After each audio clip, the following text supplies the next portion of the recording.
All right, we got a Q&A time on the CU podcast.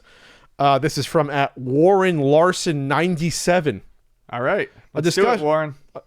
A discussion about NES values. 10 years from now would be interesting. To look at common games like the Mario Brothers, and then maybe some rare examples, and get your thoughts on where prices will be. Well, we talked about this before, but Ian, I feel like I got to leave this one. I can't fucking speculate 10 years in advance. Every 3 weeks, speculation becomes different. We got fucking dudes with more money to spend than they can't. But they're buying sealed games and high-end box but games, whatever. I don't know. They're not buying carts. I don't know. 10 years from now, I'm going to go record. I'd say, and I've said this before, 75 to 80% of the library will be closer to Atari 2600 level. Sure. I can agree with that. It's going to trend down. I don't think it's ever going to get to 2600 level for a few reasons, but there's already dollar NES games. Just how many they're going to be? Sure, I don't think there's going to be that many. There'll be a couple hundred. I'll say there'll be a couple hundred.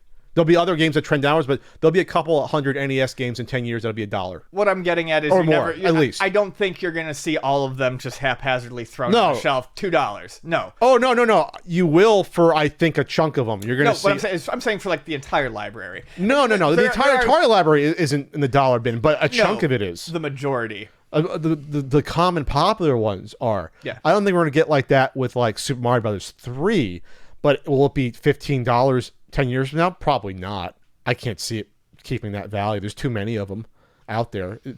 Prices, I think, are going to regress to where they were before this started heating up 10 years ago. They're going to get back down to 2006, maybe pre-2006 levels. When Pat was in college, you had a lot of the uncommon games were still $2, $3. Like, what the hell is that one? That Conquest of the Crystal Palace.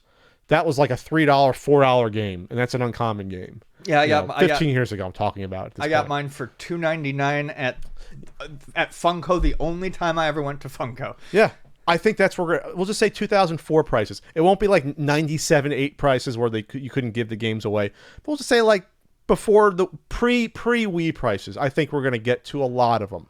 Now the question is for the rare stuff that people are holding on to.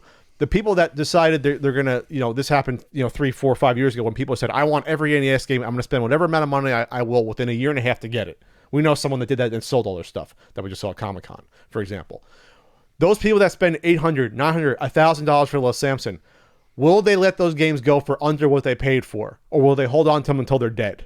That's the question. Because if they hold on to them until they're dead, then those prices will stay at that level. But if they start to get rid of them, just to get rid of them, those prices will crash. I'm not saying they're going to be $100, but they'll crash to half the value, maybe 2/3 of the value. So that the $1,000 Little Samson might be a $500 Little Samson in like 5-6 years. When people realize I got to get something back for this. Well, and that's you look around at conventions, and you can see in some of these sellers' eyes.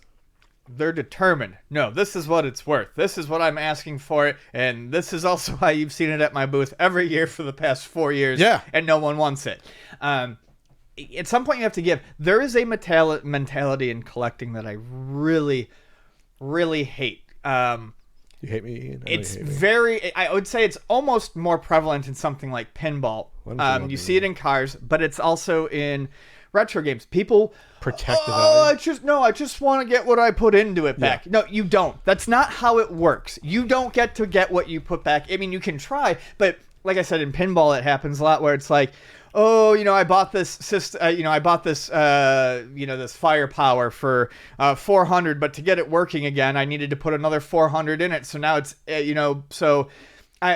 say they need to put more than that in. Say they needed to put enough in it, brings it up to $1,000. But at least at the time, a firepower was maybe an $800 machine. Sure. I'm not paying you $1,000 when I can wait 2 weeks and find a perfectly working or a good enough firepower for the price it's supposed to get. I'm sorry you put more into your machine than you should have, but I'm not paying you for that. No. And people do, and it's like I don't get to like say you're selling a house, and the roof is going to collapse. I don't get to charge the roof repair when that's required to sell the house. Right. I pay for that, not the person buying it. Again, we're kind of sliding off, but my whole point is a lot of these people, sliding off the roof. A lot of people bought these expensive NES games, and they paid a lot for them, and they're fighting tooth and nail this decline in They bought value. at the peak. Yeah. They all bought at the peak. which is a horrible idea. Because they all got it in the same time. You want to say 2012, 13 was when it really picked up. Sure. 2012, 13 around there, maybe 14 for sure. I would say 2010 was when we started noticing a lot of it at the store, but I think I'm talking about people. I'm talking about when like the Little Samson and that stuff started spiking. Sure. That was like 12, 13-ish. When that went from like a $600 game, $500, like it just shot up because everyone was buying them, and then people were then sellers were then getting them to, you know, the shell game started, the pyramid scheme started at that point. And when you go to a convention, this is going to be big because this has happened. You talked about like seeing Earthbound's not selling at Portland. I saw one to me was seeing, I think, like the Adventures of Batman and Robin. It's like a hard to find Super Nintendo game. It's a good game. No one bought it the whole time. I ended up getting it with the trade at the end of the weekend. I think it was last year or 2 years ago. I want to see how many people are selling Little Samsons and Dinosaur Peaks at this Portland. Because the conventions I go to recently, people aren't like clamoring with $1,000 in cash to buy Little Samsons anymore. No, I think we're done. I think we're done with that. Remember the dude that used to? I don't always go to too many games, but nice kid, long blonde hair, younger, but he was like buying the Little Samsons and bringing them and showing them to us. He had an accent. He sounded like you would. Lasher? No, I mean we've seen him. You would know him in an instant if you saw him. But he was buying like the one year he bought a Little Samson there box and he showed it to us and he always asks me to like, can you look at it and see if it's legit real and stuff like that. I don't think we're getting people like that anymore who are running to these conventions to drop their money. I don't know if anyone's going to a convention looking for a Little Samson anymore. Whereas that was probably a thing that was done like 4 or 5 years ago. A lot. People would go and they're I want to find a Little Samson. I want to find a Flintstone. Those games became weird status symbols. You're not a real NES collector. Gatekeeping, again, we love it. Mm-hmm. Where you're not a real collector until, that was facetious, by the way. You're not a real collector unless you have a Little Samson, unless you have a Dinosaur Peak. Right. I don't know why it's always those two games, but it is. What does Little Samson go for right now? And if they're actually moving? I mean, how many people are still trying to complete their NES collections that would have this? Let's see. But the whole point is this, is that those games is a different issue because those games have like value. They have equity put into them. There's equity people think they are holding with those games. Yes. The games that have no equity, the 70 to 80% of games, and the weird, uncommon, and rare games like the Color Dreams games, those games I don't think are going to hold any sort of weight 10 years from now. It's a stupid example, but it's one I use simply because it was the most recent, but Supercars. Supercars is stupidly uncommon. And when I get it in, it doesn't move at like 15. No one cares. Like, we try to get some of the money, for it, but you like 15, 20, you can't move that game anymore. There are right now on eBay 10 authentic Little Samsons for sale, North American. Buy it now is our best offer. There's two are complete for $3,500. Then there's $1,500 one, $1,200 cart. There's one being bid on right now. 2 bids with a day left, 2 days left at $670. Free advertising to them. We'll see where that ends up. There. That's going to be the interesting one. There's only 2 bids on it. Yeah. Well, to me, it seems like, especially with expensive stuff, I've realized a lot of the bidding doesn't happen until the last day.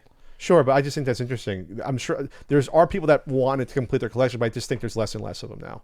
Because those buy it nows, I think, would have been hit.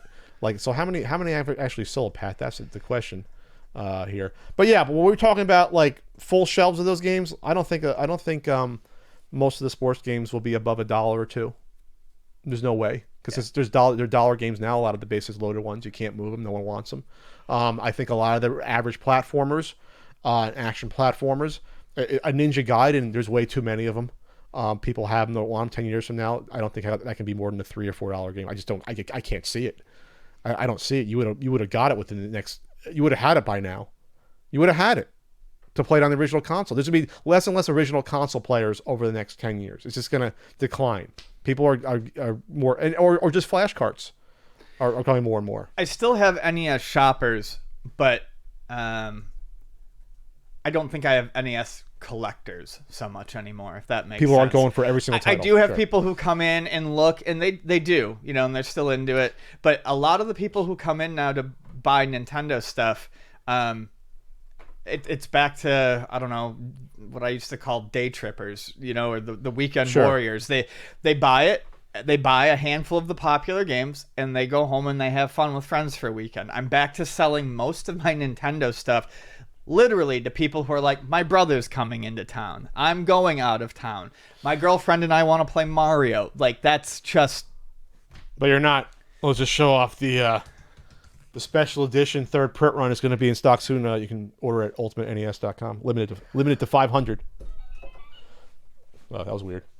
Something like... I'll just put this out here. Something like... I Turned to the Adventures of Tom Sawyer and Rocky and Bullwinkle. Those will be $2 games. They're getting close to them right now. They're not... Fuck yeah, 3 stars on Tom Sawyer. That's right. That's where you try to reel in your nostalgia just a bit. You want to give it 4 there. But a game like Goal 2, that's now like a $25 game, that's going to plummet. That's a game you only want if you want the entire set. There's no one clamoring to play Goal 2 right away. You know, or Ghost Lion. Like, these are games that, again, these are going to be in the, let's say, $2 NES bin.